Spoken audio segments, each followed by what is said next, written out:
Hello बच्चों, आप सभी का हमारे चैनल आरती एजुकेशन क्लासेस में स्वागत है। आज के वीडियो में हम आपके लिए लेकर आए हैं 8th ग्रेड अभ्यास पुस्तिका कक्षा 8 विषय सामाजिक विज्ञान।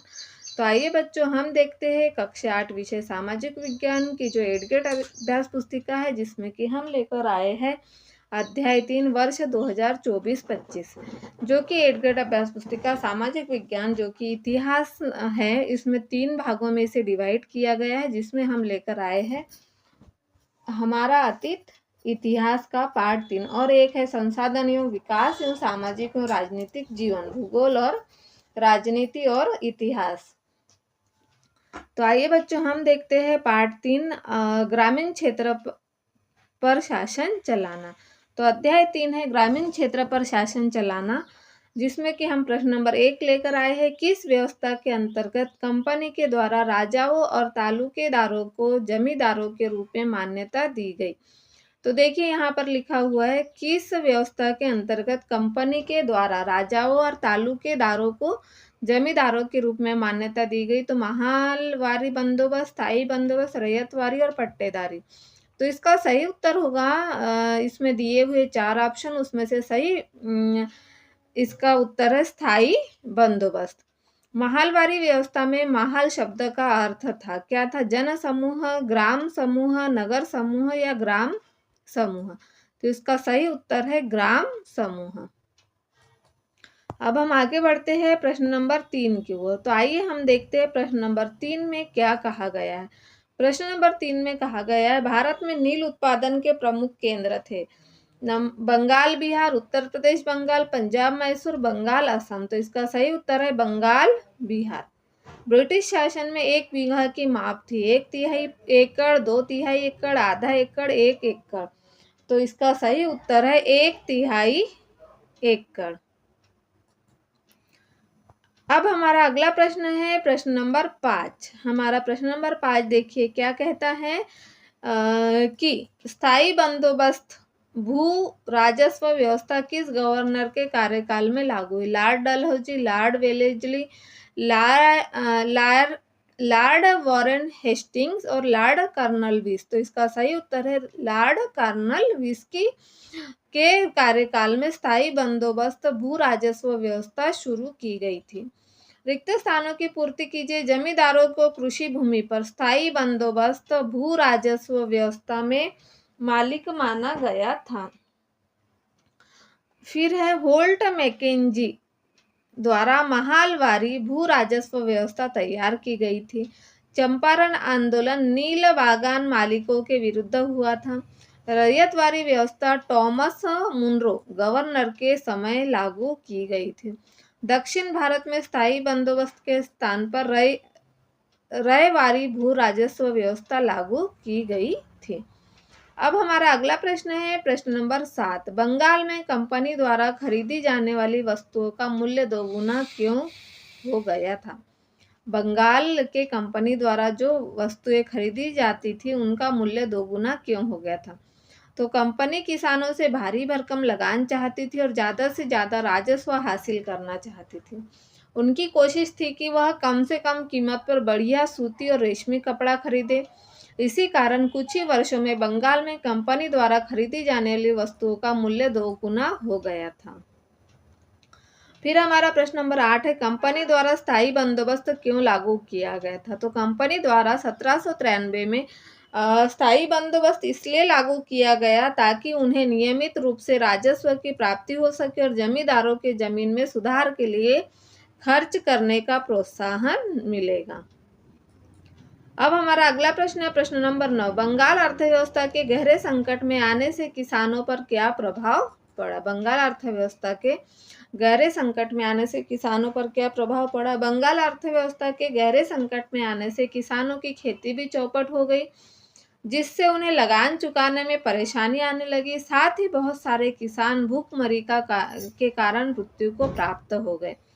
प्रश्न नंबर 10 है अंग्रेज भारतीय किसानों को विभिन्न भागों में किस प्रकार की फसलें उगाने को मजबूर करते थे और क्यों? अंग्रेज भारतीय किसानों को बंगाल में पटसन, असम में चाय, संयुक्त प्रांत में गन्ना, पंजाब में गेहूं, महाराष्ट्र और पंजाब में कपास, मद्रास में चावल उगाने को मजबूर करते थे।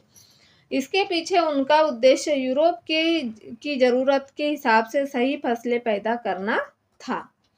तो यहाँ प्रश्न नंबर 10 को आप पूर्ण कर लीजिए। फिर हमारा अगला प्रश्न है प्रश्न नंबर 11। तो आइए हम देखते हैं प्रश्न नंबर 11 में क्या कहा गया।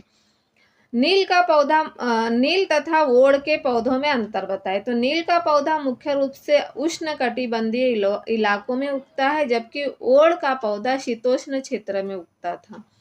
नील के कपड़े को रंगने पर चमकदार नील से कपड़े को रंगने पर चमकदार नीला रंग मिलता था, जबकि ओड़ से मिलने वाला रंग बेजान एवं फीका होता था। फिर हमारा अगला प्रश्न है प्रश्न नंबर 12। नील की खेती के मुख्य 2 तरीके कौन से थे?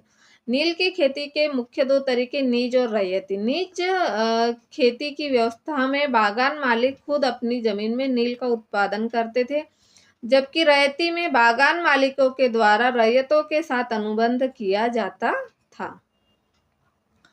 फिर हमारा प्रश्न नंबर 13 है। प्रश्न नंबर 13 देखिए हमारा क्या कह रहा है। नील के व्यापार